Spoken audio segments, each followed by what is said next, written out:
내가 하나님의 제단에 나아가 나의 큰 기쁨에 하나님께 이르리이다. 하나님이여, 나의 하나님이여, 내가 수금으로 주를 찬양하리이다.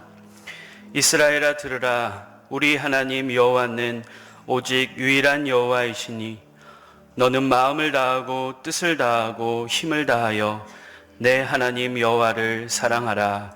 아멘. 우리 전심으로 하나님 아버지께 찬양을 드립시다.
감사합니다.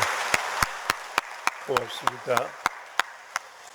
오늘 아침 우리에게 주실 하나님 말씀은 시편 42편 1절에서 11절에 있는 말씀입니다.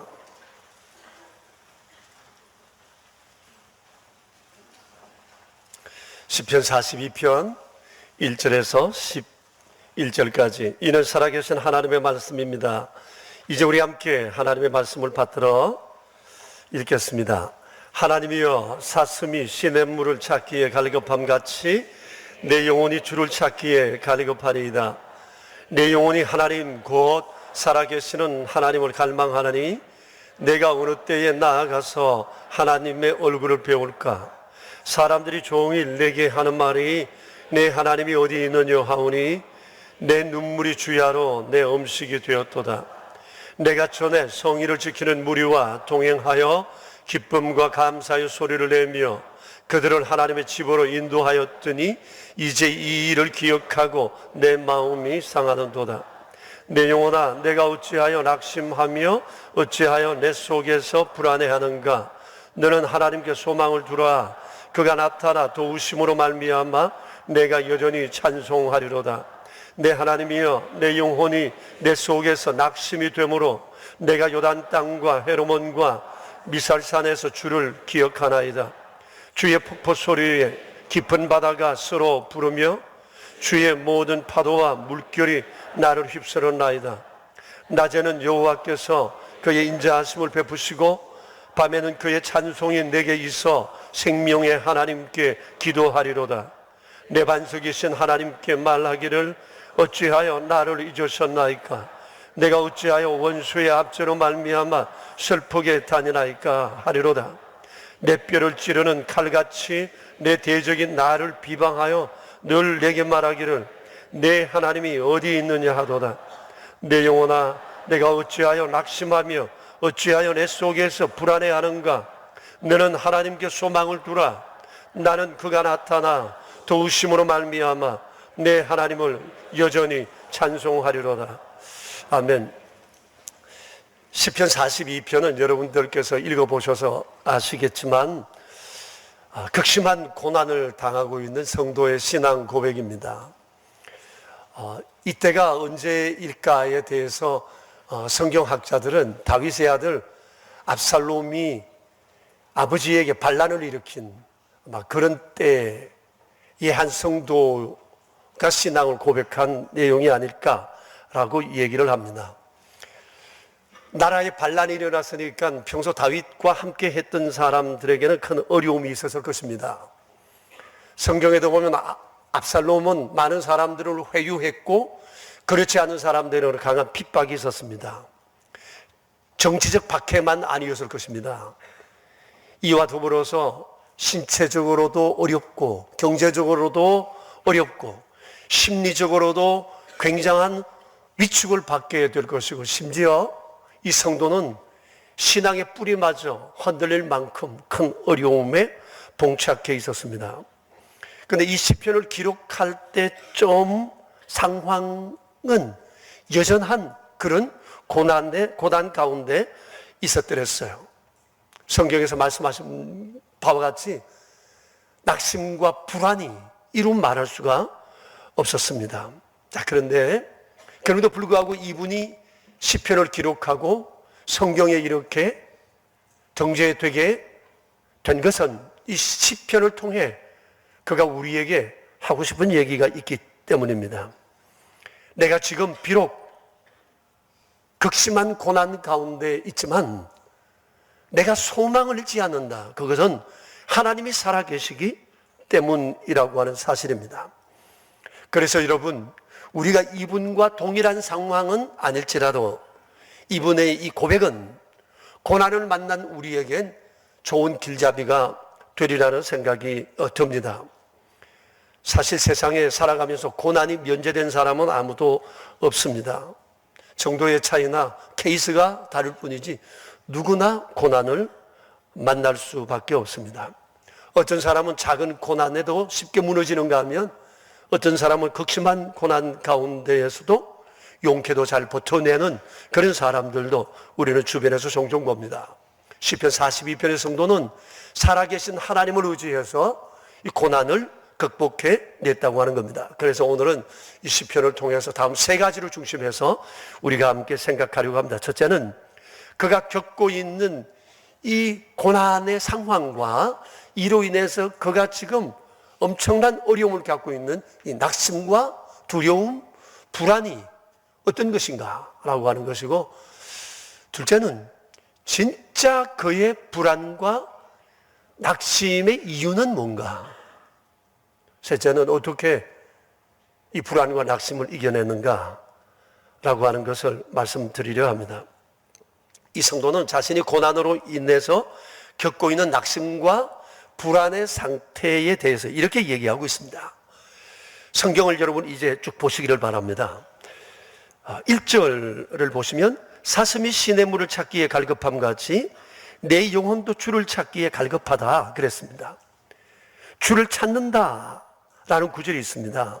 이것으로 봐서 이 사람은 지금 하나님이 자기와 함께 하지 않으신다는 생각에 가득 차 있습니다. 주를 찾는다, 거기 밑줄을 그으면 좋겠습니다. 하나님이 나와 함께 하지 않는다는 생각 때문에 지금 속이 타들어가는 거예요. 사슴이 시냇물을 찾아 헤매는 것과 같은 마음으로 지금 두리번거립니다. 하나님 어디 계신가? 라고 하나님을 찾는다는 거예요.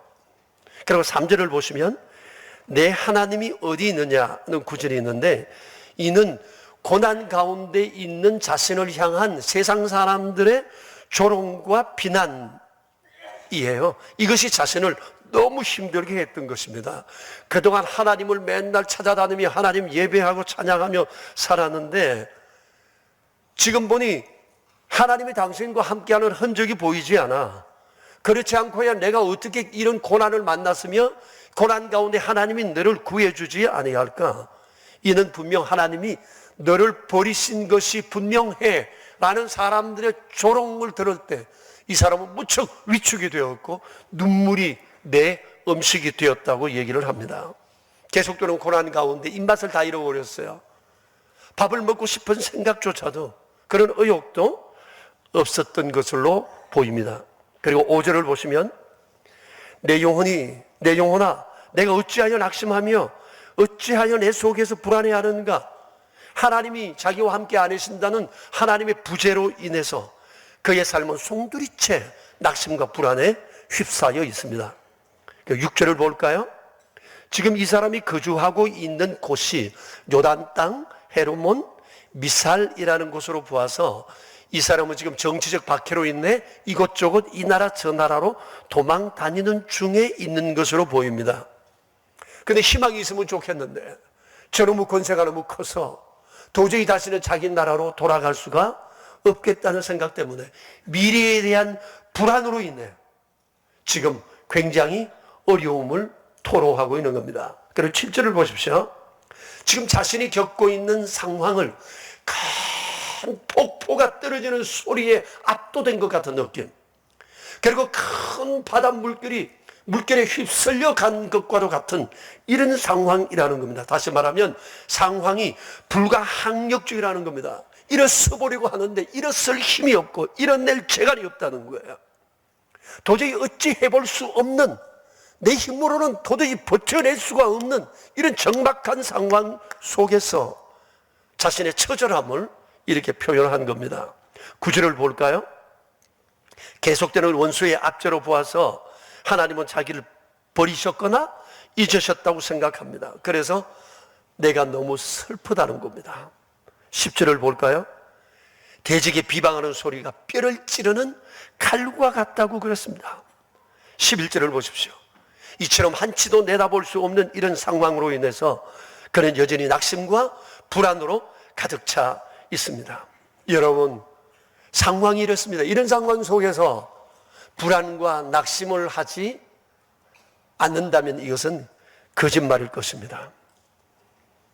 이 성도는 지금 우리가 본 바와 같이 인생의 마지막 골목에 서 있는 겁니다. 어떻게 생각하면 이런 상황 속에서도 참 용케도 버텨 여기까지 왔구나, 박수를 보내고 싶은 마음입니다. 여러분, 혹 이런 상황을 겪어보신 적이 있으신가요? 혹 지금 이런 절박하고 어려운 상황 가운데 처해 계시지는 않습니까? 만일 우리가 이런 상황을 만났다면 온몸에 맥이 풀릴 겁니다. 더 이상 어떻게 해볼 수 없다는 상황 앞에서 스스로를 포기해야 한다는 생각이 들지도 모릅니다. 자, 그런데 말입니다. 이런 말이 있습니다. 인생은 10%의 사실과 90%의 반응이다. 어떤 문제가 있지만 문제를 어떻게 대면하느냐에 따라서 결과는 전혀 다르게도 나타날 수 있다는 겁니다. 제가 오래전에 이런 책을 봤습니다. 이 말씀을 준비하다가 그 책 생각이 나서 다시 한번 뒤져봤는데요. 절벽 산책이라는 책이에요. 97년도 8월 달에 발간된 책인데 책 제목이 마음에 끌려서 바로 발간되자마자 이 책을 구입을 했습니다. 여러분, 절벽 산책 이게 말이 되나요? 아니, 절벽이면 절벽이지. 절벽에서 무슨 산책을 합니까? 야, 희한한 사람도 있네. 절벽에서 산책을 했다? 궁금하지 않으세요? 그래서 이 책을 구입해서 봤어요. 이 책은 돈 슈나이더라고 하는 분이 자신이 겪은 일을 수기처럼 이렇게 쭉 기록해 놓은 책입니다. 그는 세 아이의 아버지였고 미국의 콜게이트 대학교 영문과 교수였습니다. 열심히 있고 실력 있고 인기 있고 인기 투표를 하면 항상 교수님들 가운데 제일 인기가 있는 1번이었습니다. 근데 이분이 이 대학교에 스카우트 되어 온 지 3년이 채 되지 못했을 때 어떤 분의 모함으로 인해 해고를 당하게 되었습니다. 그때 그의 나이 40대 초반이었습니다. 학생들은 데모를 하며 이 선생님을 내보낼 수 없다고 얘기했지만 결국 이 사람은 해고되고 말았습니다. 슈나이더 교수는 너무 마음이 상하고 분노가 불길처럼 치솟았어요. 그랬지만 자기 수중에 아직까지 돈도 좀 있고 이 대학 아니면 내가 갈 곳이 없겠어? 내가 이런 실력자인데 이런 생각을 가지고 다른 대학으로 가야 되겠다라고 쉽게 생각을 했습니다. 근데 웬걸 1년 6개월 동안 101군데 대학에 원서를 냈는데 아무 데도 오라고 하는 곳이 없었습니다. 여러분 얼마나 낙심이 됐을까요? 101군데예요. 지금 아이가 셋이에요. 1년 6개월이 지났어요. 돈도 다 까먹었어요. 막막함에 두려움이 막 밀려왔어요. 그러는 중에 덜컥 넷째 아이를 임신했어요. 아내가. 일이 이렇게 되자 걱정이 더 태산같이 밀려왔어요. 그래서 넷째 아이를 아이 없는 집에 돈 받고 입양해야 되겠다는 그런 생각을 가지고 어느 가정 부부를 직접 만나서 25,000불 받고 아이를 넘겨주는 것으로 서로 약속을 하기도 했습니다.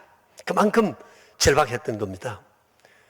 당시 그의 수중에 남은 돈은 1,700불, 우리나라 돈으로 200만 원 남짓 되는 돈이었습니다. 그러자 오기가 생겼습니다. 다 털어버리고 정말 맨바닥에서 다시 한번 새롭게 시작해볼까? 이런 생각과 함께 남은 돈 1,700불을 자기보다 더 어려운 사람에게 다 줘버리고 골프장의 계약직 청소부로 들어갔습니다. 그곳에서 목공일도 하고 페인트 칠하는 것도 하고 관리 일들을 배우게 되었습니다. 조금 자신이 붙었습니다. 내가 직접 이 일을 해봐야 되겠다 생각을 하고 독립을 했습니다. 한 시간에 얼마씩 받고 집 고쳐주는 일, 페인트 칠해주는 일, 이런 일들을 하게 됐습니다. 근데 웬걸 마음에 너무 평안과 기쁨과 행복감이 밀려오는 거예요. 교수 생활을 하면서 이제까지 한 번도 이런 기쁨을 맛보지 못했는데 너무 만족스러웠어요. 가족들도 정말 행복해 했어요. 때로는 자기가 일하고 있는 곳에 아내는 아이들을 데리고 와서 같이 도와주기도 하고 일을 하기도 했어요. 어느 날 큰아이에게 물었답니다. 아빠가 부끄럽지 않느냐? 아니, 아빠가 좋아요. 난 아빠 하는 일이 너무 좋아요. 돈 슈나이더 교수는 이런 얘기를 합니다. 지금까지 나는 오직 경제적인 욕망과 신분의 상승만을 위해서 쫓아왔다. 근데 그곳에 행복이 없었다. 난 지금 너무 행복하다. 일할 수 있다는 것만으로도 나는 행복하다. 그리고 감사하다. 그런 고백을 합니다. 제가 본 바대로 절벽 산책에서 이 저자가 하고 싶은 얘기가 있습니다. 우리가 산호라면 인생의 절벽을 만날 수 있다. 그러나 그 절벽이 끝이라 생각하지 마라. 포기하지 마라. 그 절벽 가운데 길을 만들고 산책로를 발견하라. 이것이 이 사람이 정말 하고 싶은 얘기가 아닌가 하는 생각이 듭니다. 자, 오늘 시편 42편에서 본 이 성도도 돈 슈나이도 못지 않는 극심한 고난 가운데 처해 있습니다. 그래서 이 사람은 지금 심한 불안과 낙심에 쌓여 있습니다. 근데 여러분, 읽어보셔서 아시겠지만 이 사람의 낙심과 불안의 진짜 이유는 고난 때문이 아닙니다. 하나님께서 자기와 함께 하지 않는다는 상상에서 오는 불안이었습니다. 이게 문제였어요. 혼자 소설을 쓴 거예요. 하나님 나와 함께 하지 않는다는 것. 어려움이 닥치자 하나님이 계시면 내가 왜 이런 어려움을 당하지?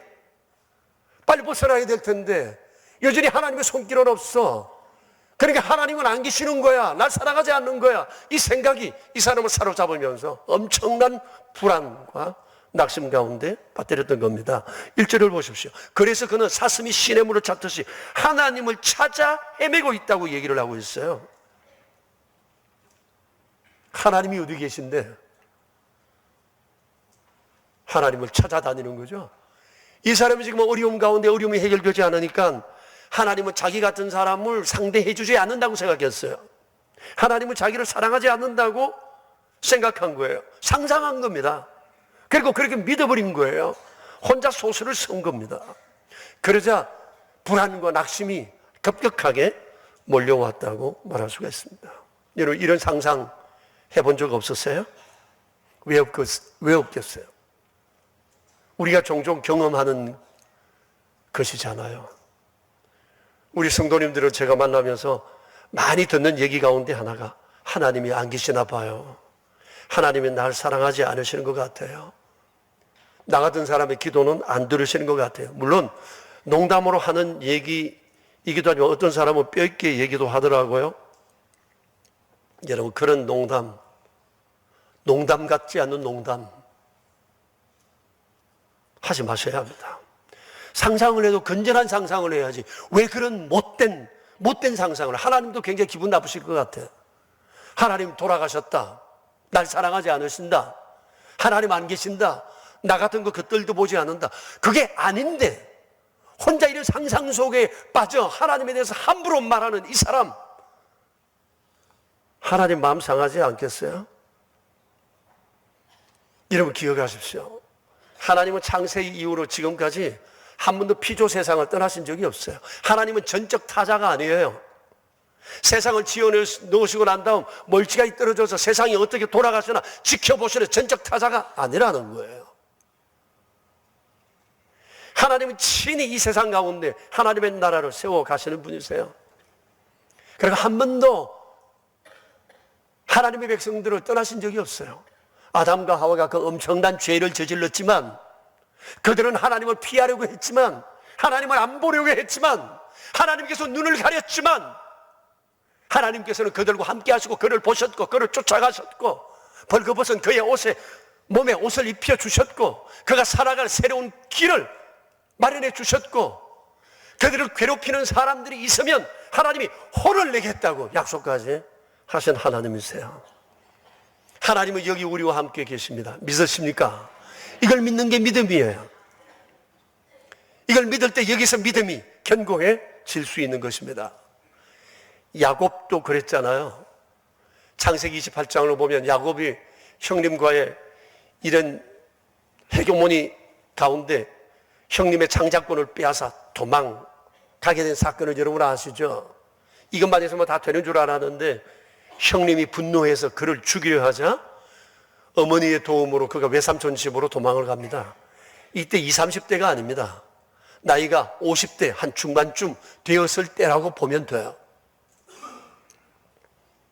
여러분, 그가 뭐 급히 나오느라고 뭐 가지고 간 게 있어요. 담보찜 짊어지고 가다가 루스라고 하는 곳에서 피곤해서 잠에 골아떨어졌어요.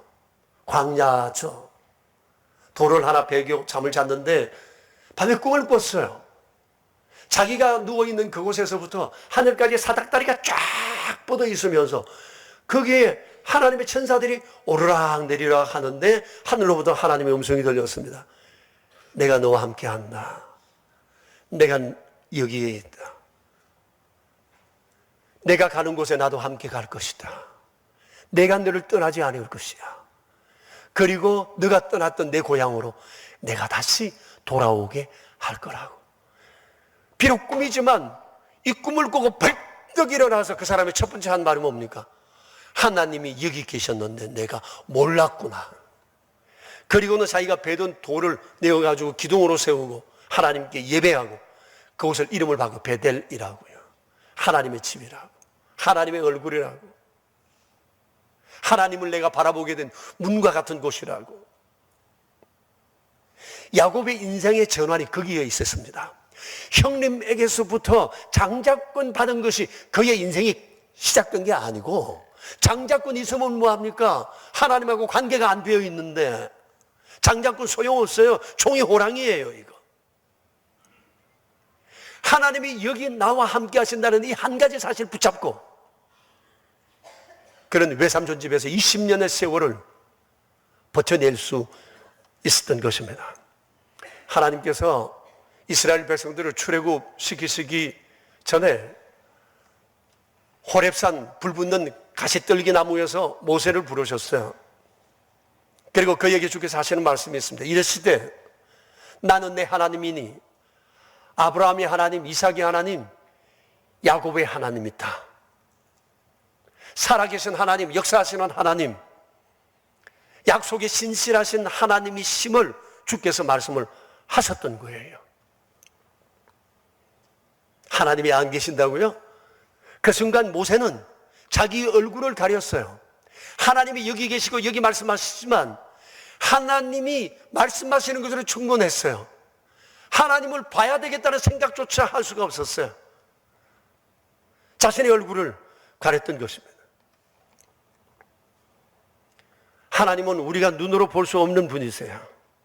볼 수 없다 하여 안 계신 분이 아니라는 거예요. 그 하나님께서 출애굽을 이루셨고 광야 40년을 살아가게 했고 가나안 땅을 점령하시는 그 일에 항상 주님은 앞장서 계셨던 것입니다. 우리는 세상을 살면서 오래도록 이런 교육을 받아왔습니다. 보이는 것, 실험으로 증명된 것, 이성적이고 논리적인 것만 실제 한다고 믿어왔어요. 그리고 배워왔어요. 그러니까 보이지 않는 하나님에 대해서는 믿음이 없고 보이는 것만 붙잡고 의존하려는 그런 경향들이 굉장히 많아요. 그러나 여러분, 그런데 이율배반이 있어요. 보이지 않지만 실제하는 것에 대해 우리가 얼마나 많이 신뢰하나요? 공기가 그렇습니다. 보이지 않아요. 분명히 있다는 사실을 우리가 알아요. 어떤 사람은 보이지 않는 공기를 압축해서 팔아먹는 사람도 있지 않습니까? 아마존 공기를 팔아먹기도 하고, 무기물들 가운데 어떤 것들은 눈에 보이지 않아요. 볼 수가 없어요. 전파, 자외선, 적외선, 지구가 공전하고 자전하는 소리 들을 수가 없어요. 사람은 보는 것이 한계고 듣는 것이 한계가 있어요. 너무 큰 것도 못 보고 너무 큰 소리도 못 들어요. 그거 들었다면 난리가 나죠. 미쳐버릴 거예요. 살 수가 없죠. 여러분 보세요. 보이지 않지만, 들리지 않지만 실제 한다는 것을 우리는 믿고 누리고 살아가고 있어요. 그런데 유독 하나님에 대해서는 보이지 않으니까 믿지 않겠다고 하는 유독한 이 편견을 가진 사람들이 세상에 얼마나 많은가라고 하는 것입니다. 그래서 가공의 신을 만듭니다. 그게 우상입니다. 천지개벽한 이 세상에 자기가 손으로 만든 물건을 전능한 신이라고 믿고 따르는 게 사람입니다. 얼마나 영적으로 우매한가라고 하는 사실입니다. 여러분, 하나님은 우리 눈으로 볼 수 없어요. 만질 수도 없어요. 그러나 하나님은 살아계세요. 여기 계세요. 그리고 역사하십니다. 이 사실을 믿는 것이 얼마나 중요한지 몰라요. 우리가 주님을 믿으면서 맨날 주님을 찾으러 다니는 사람하고 주님이 여기 나와 함께 계시다는 사람하고는 믿음의 색깔이 달라요. 하나님께서 예수님을 세상에 보내실 때 천사를 통해 제일 먼저 이르신 말씀이 예수라는 이름의 뜻이고, 그 다음에 두 번째는 임마누엘이라는 것이었어요. 그 뜻이 뭐죠? 하나님이 우리와 함께 계신다는 것입니다. 그 당시 사람들은 하나님은 하늘에만 계신다고 생각했어요. 여기 사람들과 함께 머문다고 생각하지 않았어요. 그러나 하나님께서는 예수님을 통해 첫 번째 주신 말씀이 아니다, 하나님은 이곳에 너희와 함께 있다는 것을 보여주신 거예요. 임마누엘.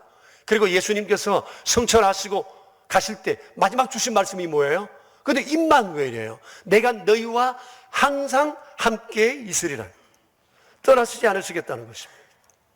제가 신학교 다닐 때 교수님이 책을 사보라 그래가지고 사본 책이 하나 있는데, 엘 위젤이라는 사람이 쓴 단편 묶음이에요. 근데 거기 보면 새벽이라는 단편이 하나 나오는데, 이 엘 위젤이라는 사람은 유대인인데 옛날 나치에 붙잡혀가가지고 부모님, 형제들, 이웃들 같이 붙잡혀가서 다 죽고 혼자 살아 나온 사람이었어요. 그러니까 그에겐 나치의 감옥에 있었던 이런 일들이 그에게는 생생하고, 또 그걸 소재로 해서 글을 많이 썼는데, 이 새벽이라는 단편도 그 중에 하나예요. 그 당시 나치 히틀러는 사람들에게 공포감을 조성하기 위해서 공개 처형을 많이 했대요. 누구를 본보기로 죽여야 되겠다고 그러면 온 사람들 다 감옥에서 나오게 해서 처절하게 죽어가는 모습을 보게 했어요. 그때 이 사람이 어렸을 때인데 어떤 사람이 공개적으로 지금 처형을 당해 죽어갑니다. 처형당하는 그것을 보고 누가 나지막히 얘기를 합니다. Where is God?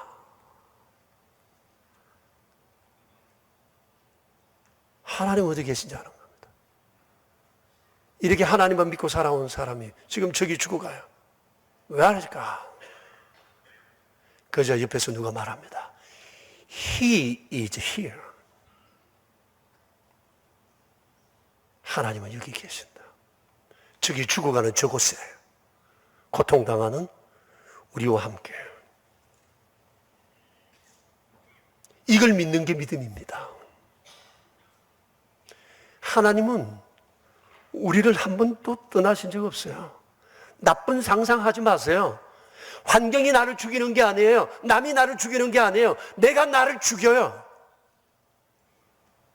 하나님이 날 사랑하지 않으신다. 날 버리셨다. 내 기도 안 들으신다. 하나님 안 계신다.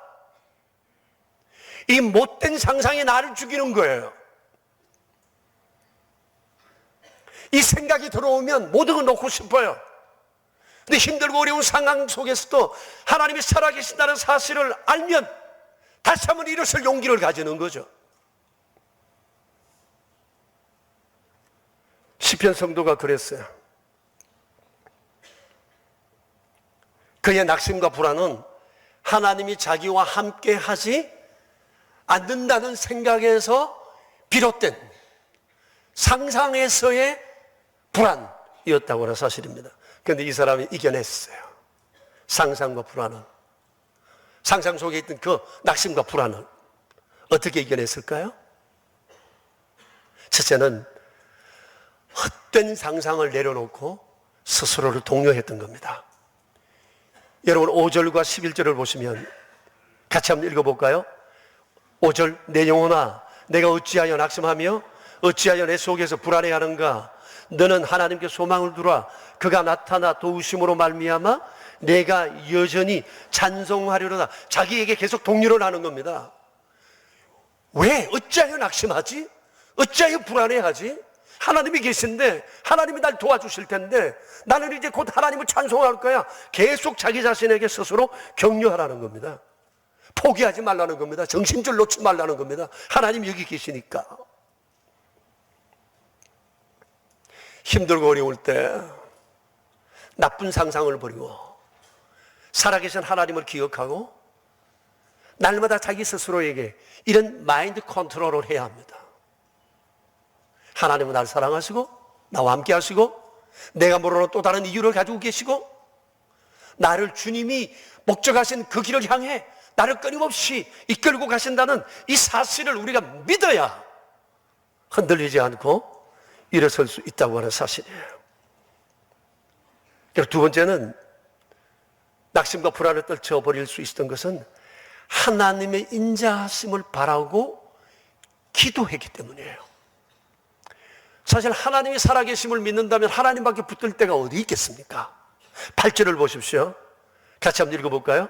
낮에는 여호와께서 그의 인자하심을 베푸시고 밤에는 그의 찬송이 내게 있어 생명의 하나님께 기도하리로다. 이 내용은 그가 평탄했을 때 하나님께 받은 은혜를 회고한 내용입니다. 그때 그는 날마다 인자하신 하나님을 경험했고 살아계신 생명의 하나님을 찬송하며 기도하며 살았다는 겁니다.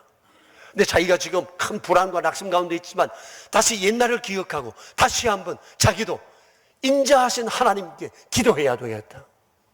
그리고 내 삶을 찬송으로 바꾸어야 되겠다 생각을 하게 된 것입니다.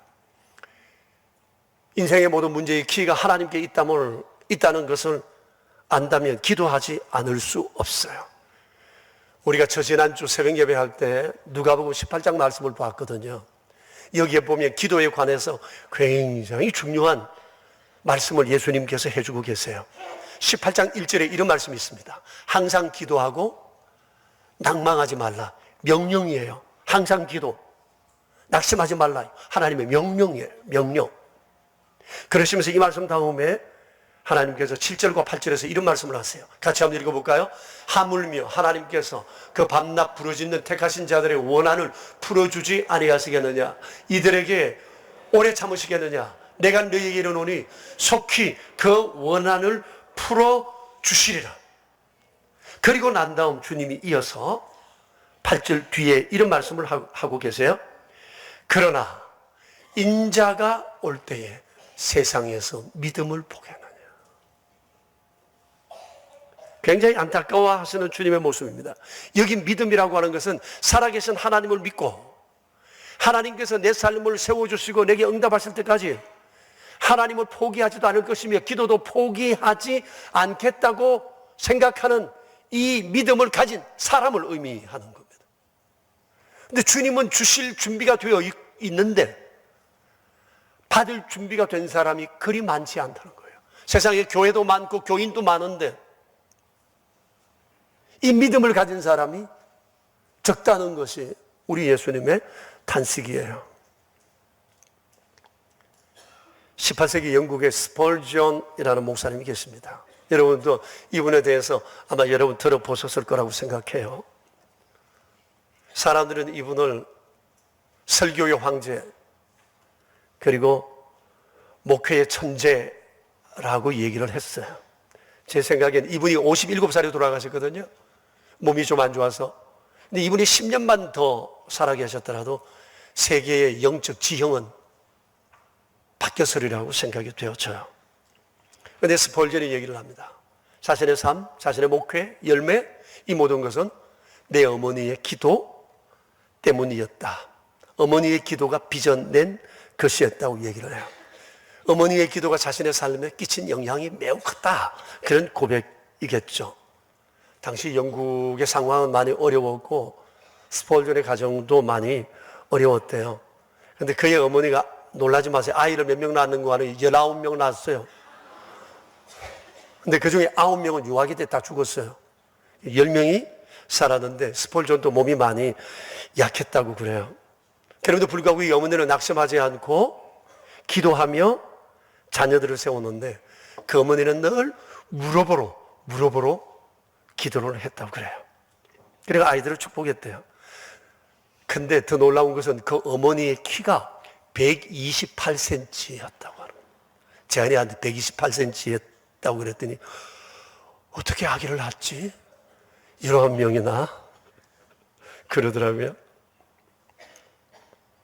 그런 상황 가운데 그가 아기를 낳고 10남매를 복되게 키울 수 있었던 것은 바로 기도가 비결이었던 것 같습니다. 신체적으로는 비록 왜소했지만 그의 기도는 자식을 살리고 가정을 살리고 사회를 살리고 세계 영적 지형을 움직이는 진원지였던 것입니다. 이것을 생각하면 우리에게도 소망이 있습니다. 우리가 하나님을 믿고 하나님의 은혜를 신뢰하고 기도할 수만 있다면 우리의 삶에 인생에 여러 문제들, 복병들을 만난다고 해도 이것을 살아계신 하나님을 믿음으로 인해 우리가 극복할 수 있지 않겠나 라는 그런 믿음이 있어요. 많이 배우느냐, 그리지 못하냐, 신체적인 조건은 어떠냐, 가정 형편은 어떠냐, 사회적 환경은 어떠냐, 내 자식들의 상태는 어떠냐, 이게 중요한 것이 아니라 중요한 것은 내가 지금 기도하기로 마음을 먹는 거라고 하는 사실입니다. 여러분 스스로에게 한번 물어봅시다. 내 삶에 기도가 있는가? 한번 물어보십시오. 내 삶에 기도가 있는가? 물론 우리 다 기도하죠. 중요한 것은 내 기도에 간절함과 절박함이 있는가라고 하는 겁니다. 절박함이 있는 사람은 인생의 외통수를 만났으면 길이 이거밖에 없다는 생각을 하는 사람은 하나님을 놓을 수가 없어요. 간절한 마음으로 절박하게 주님만 붙잡지 이것저것 기웃거리지 않습니다. 여기에 길이 있는 것을 믿는다면 주님을 바랄 수밖에 없는 거잖아요. 내 기도에 간절함과 절박함이 있는가? 스스로에게 한번 물어봐야 하겠습니다. 여러분, 우리가 기도하지 않을 때 입게 될 치명상이 몇 가지가 있어요. 첫째는 유혹에 쉽게 노출되고 취약하다는 거예요. 그래서 하나님의 뜻과 삶의 우선순위, 삶의 방향을 제대로 잡아갈 수가 없어요. 또 중요한 것이 있는데 초자연적인 영역에서 활동할 수가 없어요. 항상 그 사람은 자신의 상식, 세상의 상식, 이 틀에서 머물러요. 그러나 성경을 보십시오. 초자연적인 영역에서 역사하신 하나님의 손길을 얼마나 많이 봅니까? 평범한 사람들이 초자연적인 하나님의 능력을 잡고 세상을 이겨낸 얘기가 얼마나 많습니까? 기도에 포기하시겠습니까? 그리고 기도하지 않으면 긍휼지심이 생기지 않습니다. 영혼에 대한, 그래서 이런 거 현수막 걸어놔도 관심 하나도 없어요. 기쁨의 50일이 뭐냐? 이것도 아예 모르는 사람이 있어요. VIP 작정? 나하고는 관계없는 얘기예요. 긍휼지심이 안 생겨요. 사람에 대해서. 영혼 구원에 대해서. 그런데 기도하기 시작하면 이게 뒤집힙니다. 생각이 뒤집힙니다. 삶이 뒤집힙니다. 그러니까 기도하지 않을 수 없는 겁니다. 성도 여러분, 오늘 우리는 극심한 고난 가운데 소망을 잃지 않았던 한 성도의 삶을 보았습니다. 분위기로 보아서 이분은 반드시 분명히 아마 삶이 회복되었으리라고 생각이 되었습니다. 비록 아픔은 있었지만 그 기간이 얼마인지는 모르지만 이 사람은 이 아픔을 통해 하나님과 새로운 관계가 형성되었을 것이고 또 오늘 우리에게 이렇게 귀감이 되는 좋은 삶의 길잡이가 된 것이 사실입니다. 정도의 차이는 있을지라도 우리는 세상을 살아가면서 이런저런 고난을 만날 수 있습니다. 이 고난은 평생 우리와 함께 할 것입니다. 그러나 중요한 것은 하나님은 살아계시고 기도를 통한 수없는 약속을 하셨고 그것을 통해 우리를 초자연적인 영역에서 살게 하시는 분이시라고 하는 사실을 우리가 믿을 때 우리는 무너질 수도 없고 무너져서도 안 되는 것입니다. 어려움 없이 살았으면 좋겠는데 그런데 어려움은 우리의 삶 가운데 이런저런 모양으로 다가옵니다. 때로는 손해 갖고 실패 갖고 다 잃어버린 것 같지만 합력하여 선을 이루시는 하나님의 오묘한 섭리를 우리는 잘 알고 있습니다. 이런 말이 있습니다. 하나님의 경제학에는 실패란 없다. 중요한 것은 견딤입니다. 하나님이 살아계시는데 못된 상상하지 맙시다. 살아계신 하나님을 바라보고 집중하고 내 안에 행하실 놀라운 일들을 기대하며 기다리며 기도하며 나아가는 우리가 되기를 축복합니다. 우리 함께 기도합시다.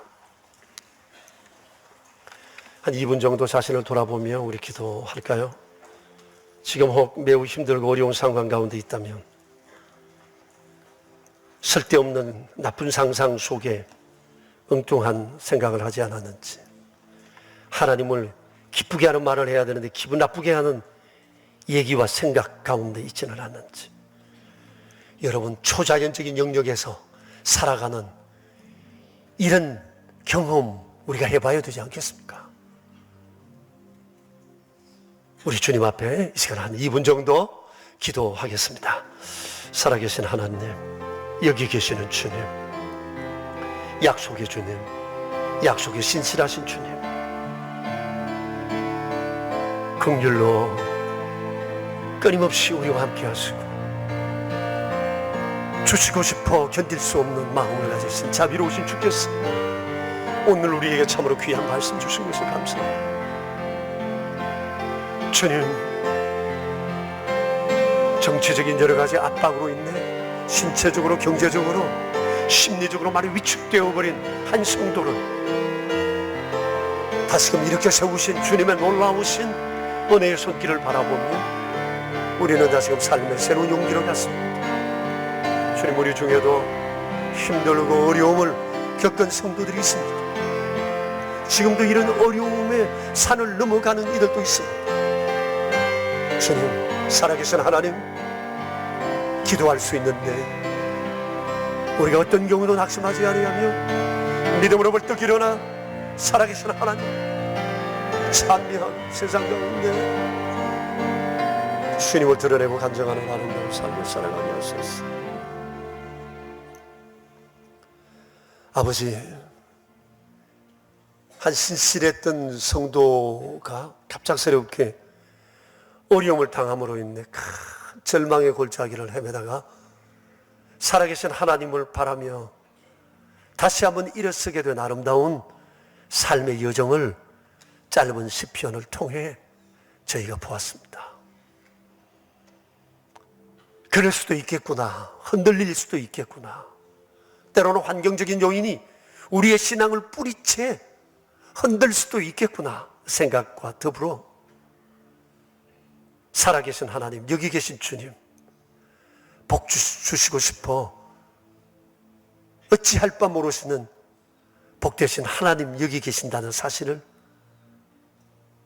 우리가 알기에 우리는 다시 눈물의 골짜기를 지나 주님을 찬송하는 아름다운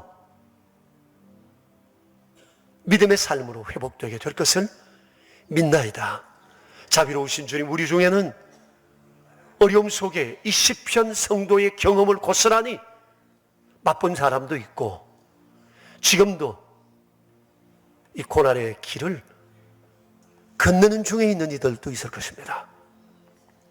전능하신 주여, 이제 우리가 보았습니다.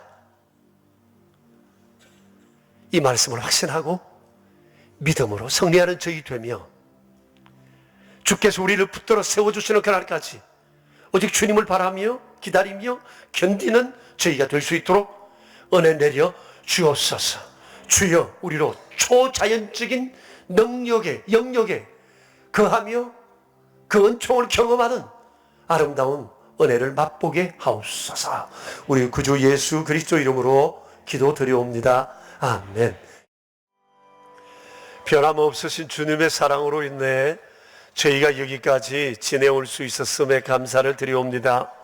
베풀어 주신 은총을 기억하고 이 시간 정성껏 구별하여 예물을 드립니다. 11조로 감사 예물로 주정헌금으로 오른손 헌금과 완달러 선교 헌금과 사랑의 식탁으로 그리고 의무와 비전센터 건축 예물로 다양하게 드려진 귀한 예물들 손길들 위에 은총을 베푸시 우리의 평생이 주로 인해 기뻐하며 주님을 기쁘시게 해드릴 아름다운 삶을 살아가게 하옵소서.